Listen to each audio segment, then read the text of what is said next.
जो भी social rotation team है ये सब। आज अपने इस गांव में जो धान भी होती है, ऐसी बात नहीं धान नहीं होता, धान के संबंध में हम थोड़ा ये बताएंगे कि पराली जो धान का पुआल है उसको बिल्कुल ना जलाएं आप, क्योंकि पराली जलाने से प्रतिबंध है, किसान को आर्थिक दंड भी है उसका, मतलब जो अगर कोई किसान पराली जलाते हुए पाया जाता है तो उसमें उसका दंड का प्रावधान भी है। तो आप पराली ना जलाएं। इसका करें क्या, इसको सड़ा गला के खेत में ही किसी प्रकार से उसको सड़ा गलाएं, और उससे क्या है भूमि की उर्वरा शक्ति बढ़ेगी और इसमें जो कार्बनिक पदार्थ की मात्रा बढ़ेगी भूमि में, उससे पौधे में पोषक तत्वों की मात्रा बढ़ेगी उसमें। ऐसा नहीं कि आपकी भूमि खराब होगी, भूमि अच्छी होती है, इससे भूमि की उर्वरा शक्ति अच्छी बनती है। और दूसरा ये बताएं, पराली अगर ज़्यादा है किसी किसान के पास, खुद के यूज से ज़्यादा है, वो नहीं निकाल पा रहा है, तो आप अपने संबंधित सचिव से संपर्क करके उसको संबंधित गौशाला पहुंचवा दें, क्योंकि ये तो धार्मिक काम है, अपन सब धार्मिक लोग हैं। अगर पराली ज़्यादा है तो उसको गौशाला पहुंचाएं। ये ध्यान आप सब लोग रखें।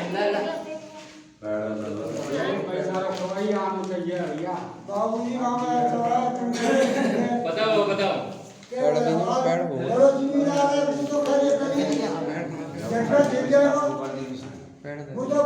पानी में घुरा दे वो गौशाला पहुंचा दे वो तो करेगा 4 पैसा बन जाएगा बढ़िया।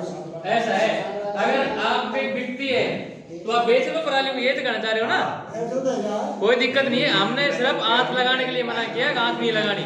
आप बेचो, खुद के यूज में लो, गौशाला पहुंचाओ, कोई दिक्कत नहीं है। कुछ नहीं हो रहा तो सड़ा गला के खेत में ही उसको सड़ा गला दो, उससे क्या है, और भूमि की जो उर्वरक शक्ति है, पोषक तत्व प्रदान करने की क्षमता है पौधे को ज्यादा बढ़ती है, क्योंकि उसमें कार्बनिक पदार्थ की मात्रा बढ़ जाती है। पर कारण ये है जैसे कि कोई किसान पराली को नहीं जला रहा है और उसमें कट्टा बनवाने की कोई प्रक्रिया हो जिससे मतलब वो वहाँ में चले जाएं गौशाला में, या फिर एक गौशाला है, उसके पास एक गट्ठर बनाने वाली छाता साइड में मशीनें हैं। हाँ सर जी, आप यहाँ ग्राम पंचायत पलसों में आए हो आज, तो आप किस उद्देश्य से आए हो? आज हम ग्राम पंचायत पलसों में किसानों की बैठक करी है। ये क्या है कि जब धान का कटाई का सीजन चल गया है, और जो धान की कटाई के बाद जो पुआल बचता है पराली, उसको आँच ना लगाएं, इसके लिए हमने किसानों को अच्छी तरह बताया है। इसमें हमारे साथ हमारे ग्राम पंचायत सचिव प्रधान जी भी रहे और भाई साहब भी रहे हैं।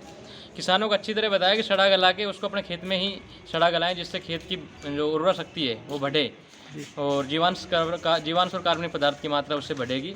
अगर कोई किसान ये संभव नहीं है या कोई नहीं सड़ा गला पा रहा है, तो हम उसको ये सुझाव दे रहे हैं कि अपन नियरेस्ट जो भी गौशाला वगैरह हैं वो प्रधान जी के सहयोग से, संबंधित सचिव के सहयोग से गौशाला में पहुंचा सकते हैं, जिससे क्या वो चारा कम से कम गौओं के काम आ जाएगा। नहीं, ज़्यादातर किसान परालियाँ जला रहे हैं, उसका मेन जो हानिकारक जो कारण उसका क्या है? जैसे किसान पराली जलाता है, सबसे मेन हानिकारक है पर्यावरण प्रदूषण। उसके साथ साथ ही जमीन में जो लाभदायक जीवाणु है या जीवांश कार्बन की मात्रा है वो बिल्कुल ख़त्म हो जाती है, जिससे भूमि बंजर होती चली जाती है।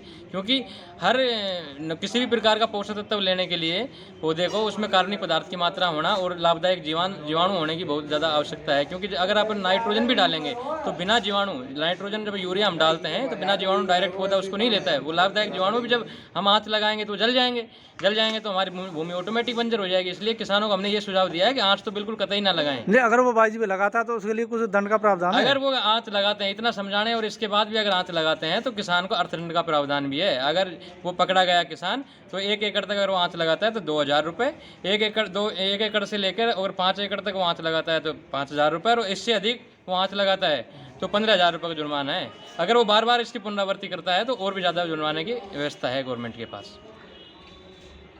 तो इसलिए हम किसानों को ये कहेंगे कि ऐसी समस्या ना हो जिससे आपको अर्थदंड देना पड़े और नुकसान भी उठाना पड़े और हमारी भूमि और पर्यावरण पोल्यूशन भी करें आप।